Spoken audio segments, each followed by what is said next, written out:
Et alors, ici, j'en ai terminé avec le fond. Je vais donc verrouiller le fond et je vais venir retravailler sur le texte pour répondre à votre question. Vous voudriez que ça termine là, sur cette page-là, et qu'un autre texte commence sur la page suivante, qui est chaîné, hein, puisque voilà, on a chaîné tout. Ben, il va falloir insérer une balise de saut de page. Et ça, c'est intéressant parce que c'est gérer les enchaînements, mais manuellement. On a parlé tout à l'heure qu'il est possible de gérer automatiquement les enchaînements en inscrivant dans le style de paragraphe que, par exemple, le titre doit systématiquement commencer en début de page de gauche.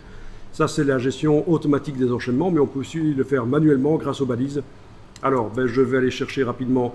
Regardez, vous aurez l'occasion de faire après. Je vais ici rapidement aller chercher des informations.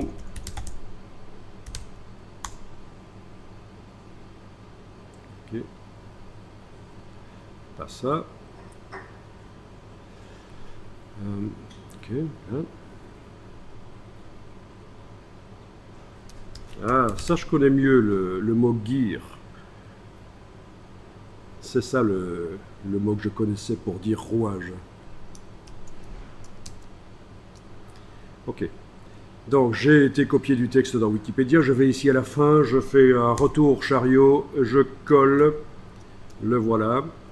Je vais faire une sélection de tout ce qui se situe après le curseur, donc commande majuscule flèche droite hein, sur le Mac, contrôle majuscule end sur le PC, un petit rechercher remplacer pour remplacer rapidement les doubles retours de paragraphe par un seul.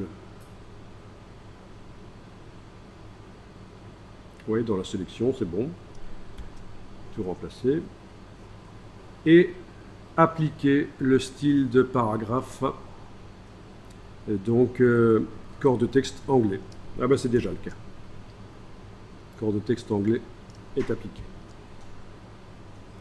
Et alors, on voudrait que ce texte apparaisse sur la page d'à côté. Donc, voilà comment on va procéder.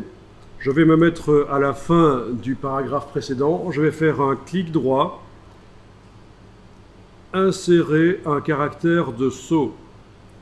Saut de quoi? De colonne? Non. C'était saut de page que je devais faire. Voilà. Donc, je recommence parce que j'ai zippé là. Voilà, insérer un caractère spécial. Non, insérer un caractère de saut. Clic droit, insérer un caractère de saut. Saut de page. Et donc le texte a été chassé à la page d'à côté. Oui. Alors la balise de paragraphe vide là qui existe, je vais la supprimer. Touche suppression, voilà. OK. Et si je vais voir maintenant à la page précédente, qu'est-ce que j'ai inséré? Ben ceci. C'est le saut de page. C'est la balise. Si je la supprime en la sélectionnant comme ça, le texte va revenir sur cette page-là. Logique. Voilà. Donc je recommence. Se mettre ici à la fin. Clic droit, insérer un caractère de saut, saut de page. Voilà. C'est bon.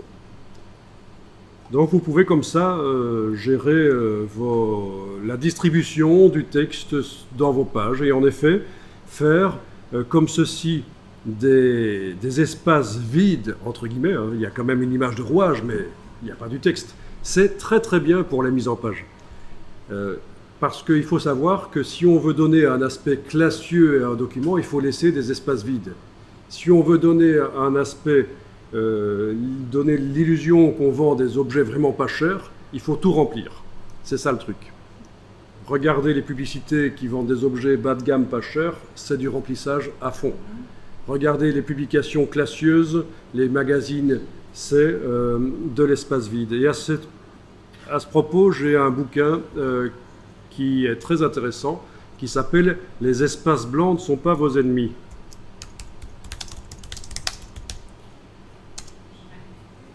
Voilà. Les espaces blancs ne sont pas vos ennemis. C'est un guide pour faire de la mise en page classieuse. Alors, il vous montre ici quelques pages sur le site de vente avec des exemples, mais il y en a beaucoup plus dans le bouquin, en fait, bien sûr. Bon, là, mon accès web ici est un peu lent, je ne suis pas sur le bon réseau, mais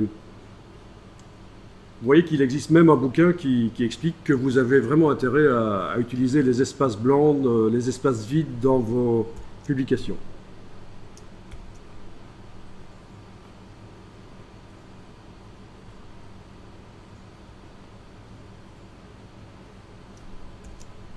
Voilà, comme ce genre de choses par exemple. Il y a de l'espace vide, ça donne un côté classieux, que ce soit pour des flyers ou quoi que ce soit.